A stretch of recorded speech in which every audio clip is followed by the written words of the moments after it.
Expecting petroleum. No. Expected parental. No. You're not going to make this a bit, are you? No, I'm not. I don't think that's not the right spell. Oh, wait, I know what it is. Expecto Patronum!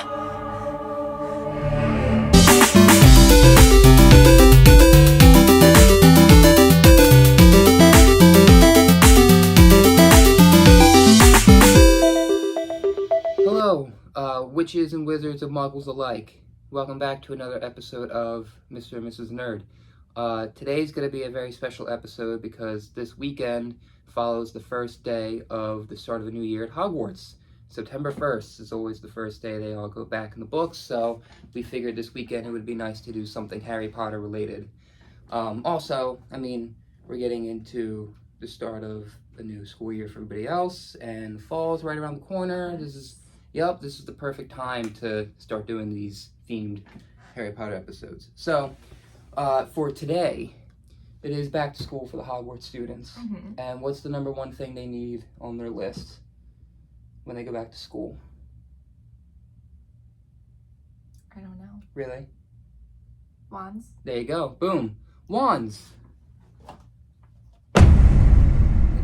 Wands. Come on. So, every wizard has their own wand, very unique to them, with a special core and special material and certain length and all that stuff, and they all do various unique things. I wonder who that one belongs to. Sirius Black. That's one of my favorite wands, actually. Did you get my joke? Yeah, that was good. I liked it. I liked that a lot.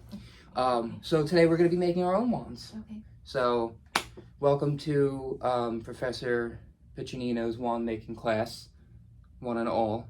Don your wand making gloves. So we're touching sticks that came from the outside, and they're covered with ivy. And let's begin. Yes. We might die. That's a little dramatic. So normally I would have just, gotten like pieces of like little dowel pieces of wood, and we could have gone from there. Sure. But I think this adds to the experience. Okay. So I'll do this. You could peel the bark off of this one. Yeah. Like. So I'll let you pick whatever one you want. I guess you already picked that one.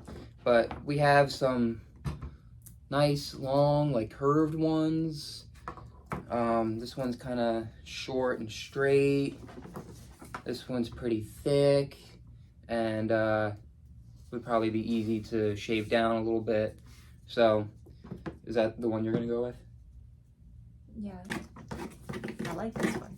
This makes me feel powerful. Yeah, that's like a Death Eater wand. These are a little too light. Perfect for a Slytherin. Yeah. What do you do after you whittle it? So I'm gonna whittle it down, and then we can paint them. I have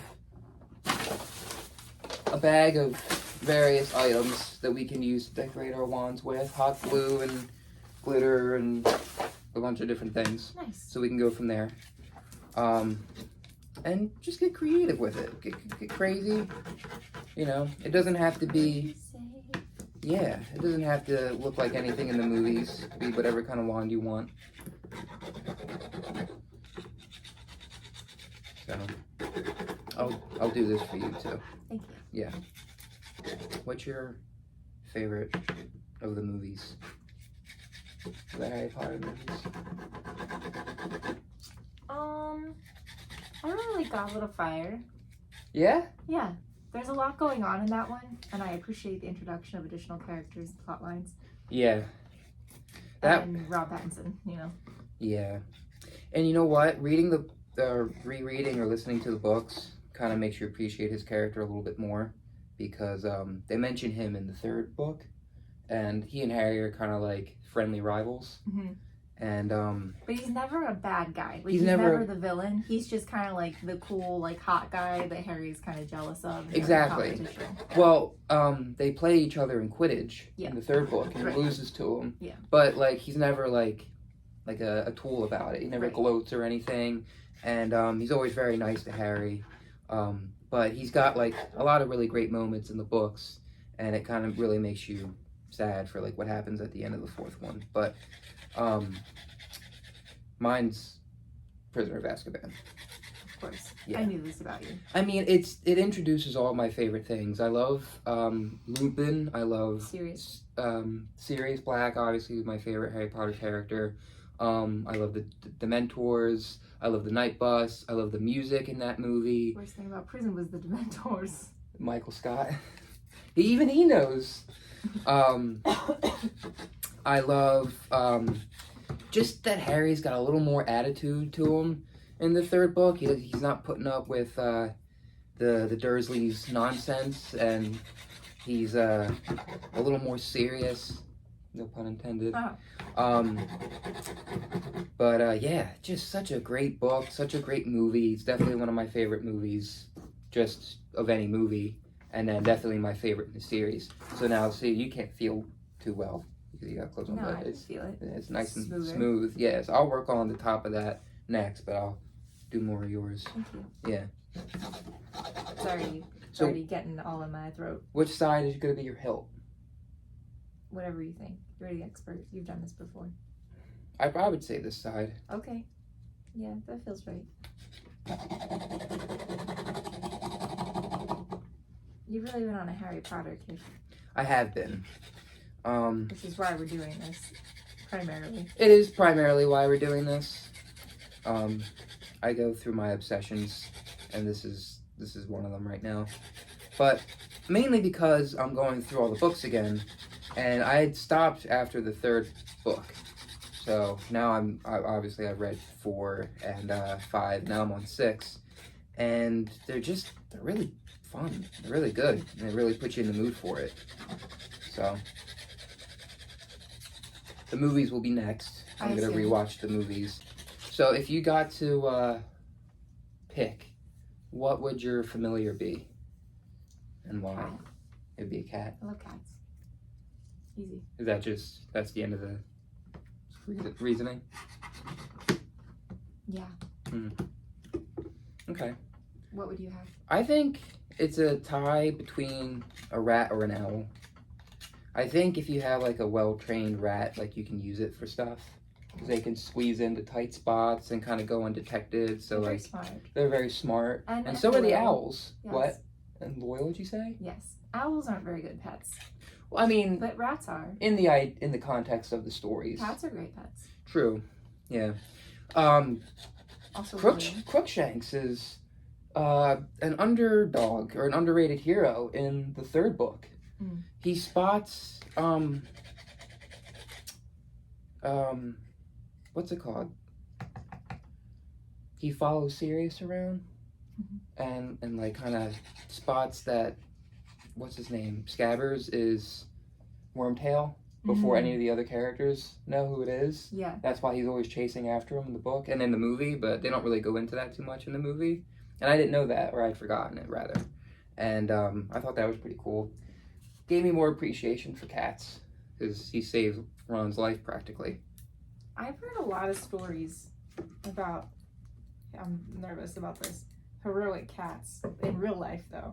Yeah. Like alerting people whenever there's yeah. a problem, or like saving somebody. Like there was a little video that I saw on Instagram. I've seen it a couple times where the cat saved his old lady's life because she was like asleep and there was a burglar there, and he was at the window and he heard the guy trying to like get in, and the window was like half cracked and she was screaming for help inside, so the cat grabbed onto the burglar's arm and bit him to distract him and get him away while she called 911. Saved her life. It's a good cat right there. It's a good boy. Yeah. The goodest boy. I love cats. They don't get enough credit. I love dogs too. I'm not I'm not one of those people. I feel like dog people are always the people who are like, ooh, cats are bad. But I feel like most cat people are like, dogs are great too, you know? Yeah. Really just depends on the personality. I came around, I feel like. Came around to cats. Yeah, I was never really a cat person, but I feel like Ours is really cute. after meeting Phoenix, He's a little bit I'm less of a cat person. I'm just kidding. I'm very impressed. Thank you.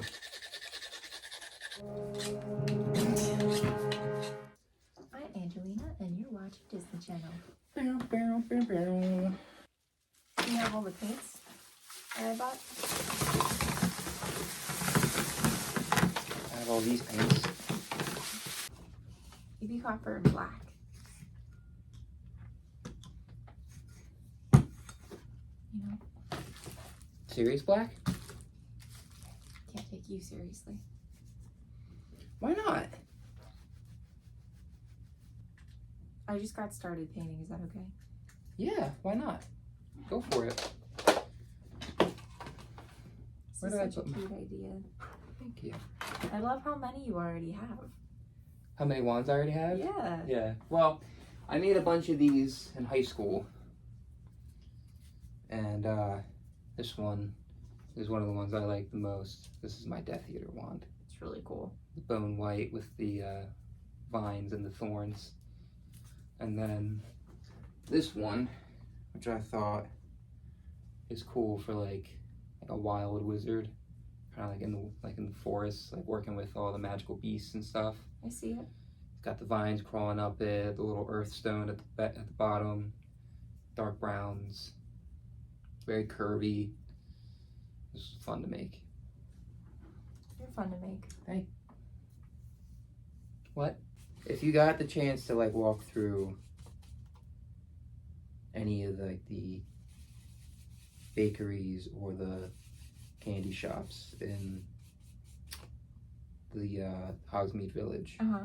or in Diagon Alley. How do we know none of that stuff isn't vegan? How could we could be vegan? Well, some of the candy is probably not. You never know. A lot of gummy wands and slugs and chocolate frogs and stuff like that. You know? All right.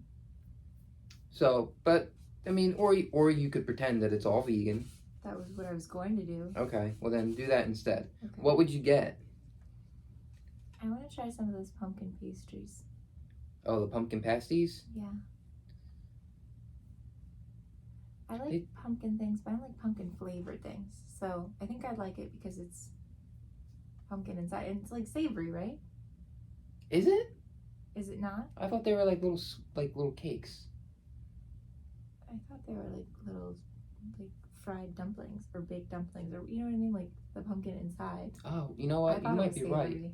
Okay, well that would be cool. But I could be wrong. I don't know. I'm not an expert on British food. I'm not an expert either. I just hear them talk about it a lot. But that sounds fun. And butterbeer, that sounds fun. Yeah, butterbeer's classic. The What cauldron cakes are sound good. Yeah? Yeah. Is that what you would try? That would be on my list for sure. That and then, I mean, yeah, go through. Ooh. Oh, wow. That's neat. I like that a lot. Right? And I was going to do black down here. That's going to look awesome. Thank you. That's a really good idea. Thanks. Appreciate it. Yeah, absolutely. Oh, where's the red metallic? Here it is. Kind of more of a coral color though, as I've learned. You're making me hungry. Just love eating paint. I do a lot of puddings. Yeah, but those I'm not. I like chocolate pudding. I don't like the type of pudding that people from the UK eat. No offense. Well, they're like dessert puddings. Yeah, but bread pudding just sounds gross to me. Mm. I've never had it, and I don't think I want to. I don't like the idea of bread being soaked in custard, like baked in the oven. I never even liked French toast as a kid. Like, I would probably eat it now, like if I had to, but I soggy bread is just gross to me. I get it. It's not the thing. I'm not into it. It's not the thing. Is that what you said?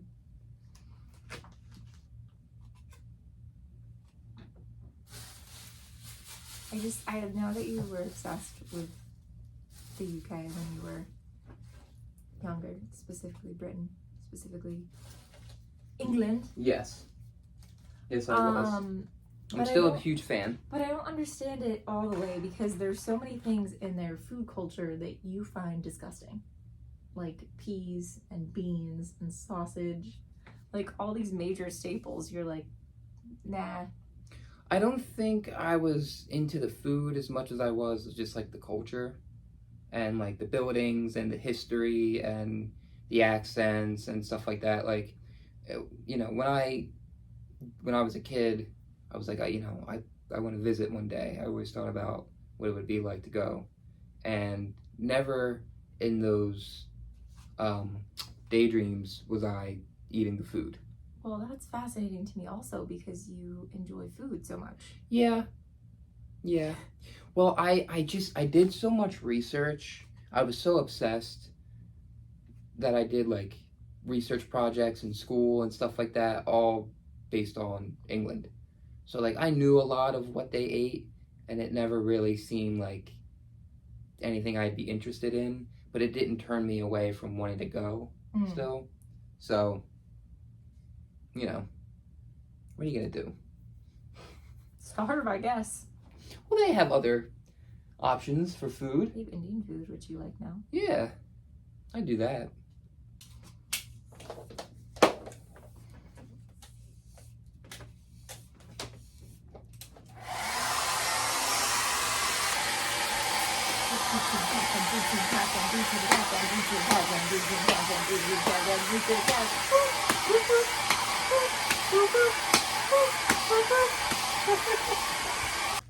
Your nose bothering you again? Only a lot.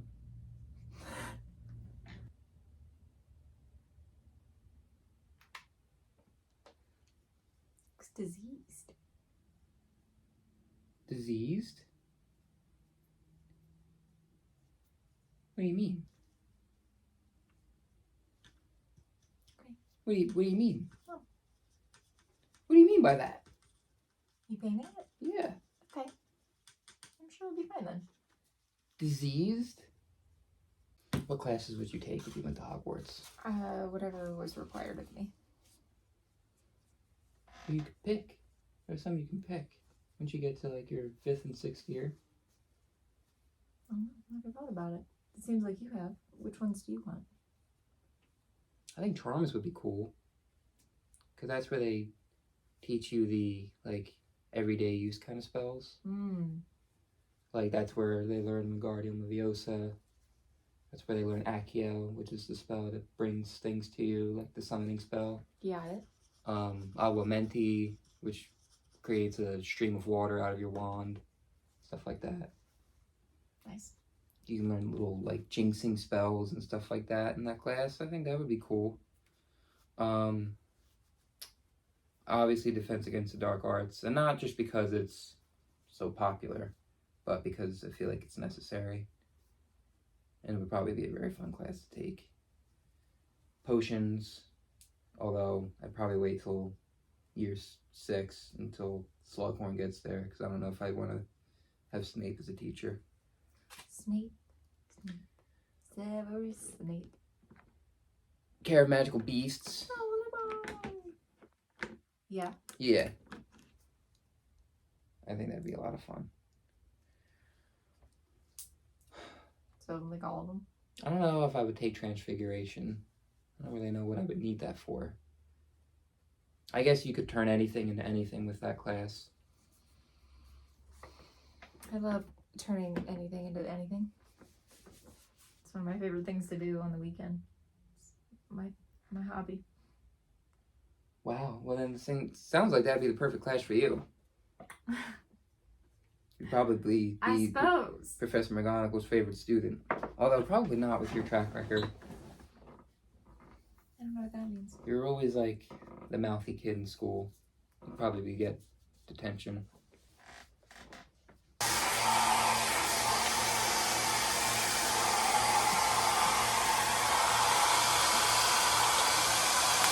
You are a child. You let me have it. That shouldn't be your response.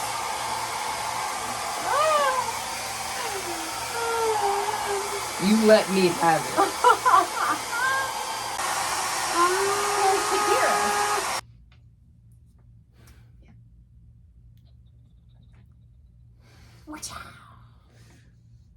Careful around my face.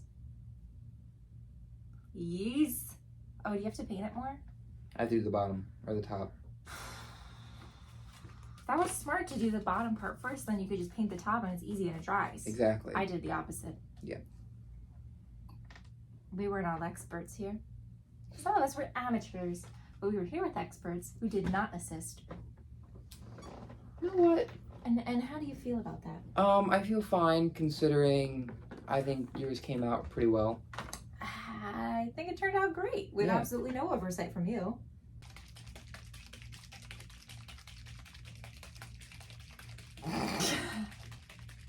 Shake weight. Shake away the weight. Is this dry? Yeah. Is this wet? No. Can I have this? If you were a hat, what kind of hat would you be? I would be a knit cap. A knit cap? Why? Because I don't think there's ever been a time in my life where I was like, it's not the right moment for a knit cap. You know? It's like, sometimes if you're going to like a fancy party or you're dressing up or something like that, you can wear like the trilby or whatever it is. Trill. Yeah. And then sometimes, you know, it calls for a baseball cap in the summer, but you can't really wear those in the winter. Or you could wear a top hat to a formal event, but that's really the only time you can wear one. Top of the morning to you. Sure, exactly. But a knit cap, you could wear it almost any time except to a formal event. It's very cozy and comforting. Is that It's perhaps also why? that. It's also that, yes. Fascinating. You are cozy and comforting. And because of my hair, All of your they're hair. the best kind of hats. It's beautiful hair. Because it fits over my tuft of curly hair. You wouldn't be a sorting hat? Well, that's only one kind of hat. Hmm. I already have the sorting hat on me. And I don't see any reason to go beyond that. It's like a winter wand. It's got the power of ice. The stone of ice. Wonderland. And I wield the power. yeah. Shoot a spell off. I mean, you gotta flick.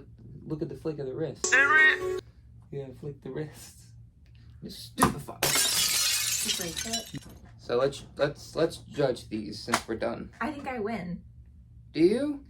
You know I what, mean, no, yours I think is we're nice a little and- biased. Yours is nice and simple. You and I are biased. So, how about we put it up for the people to decide, and we won't declare a winner. Okay. Well, then we'll let you decide. So I'm gonna display mine first. Mine is, I'm gonna say it's got a unicorn hair inside, oak wood. It's got a nice curve to it for some extra power when you flick. I would say main source of power. It's like a winter wand. It's got the ice stone, and obviously you can tell by the theming. It's very like Winter Wonderland-esque. White Queen So or White Walker. I don't know. Mhm. What do you tell me what you think? Could this be a Death Eater defeating wand, or is this like an education wand? Like, should I just stay at Hogwarts and be a professor, or should I be out there with the Aurors, you know, blowing it up? And then we got Fancy. your wand, which Simple, classic, is very Minister of Magic. utilitarian. Very strong and commanding. Very, again, simple in a nice way. I like the metallic. Both. I like the metallic. It's commanding. It's very, very commanding. It's got some weight to it, and I like that. Yeah, it does have a lot of heft, a lot of power. Mine's very flexible, and I feel like it's quick for an agile wizard. A little fanciness. But I don't know. I think we did a pretty good job on these. We aced it. Yeah. Aced our OW owls in wand making. So the final verdict we will leave to you. She's frozen. For you to decide. But this was you trying to do the pencil thing. Can you even do that? No. I don't think you can do that with this. No, Okay. I don't think so. I don't think it works. You did Well, because it's too heavy. You don't have enough control to do the wobble. I've been sitting. The pencil wobble. I'm losing it. Oh, you've already lost it. But this was fun. Never had it. Happy Hogwarts weekend. Continue the magic in your own ways and let us know how you do so through Instagram or leave a comment down below on this video. And happy early birthday to our favorite Mr. Nerd John. Well, that doesn't matter. Follow us on Instagram, like, comment, subscribe, and we'll see you next week for more fun, but no more wizarding things. So don't get your hopes up. Mischief managed.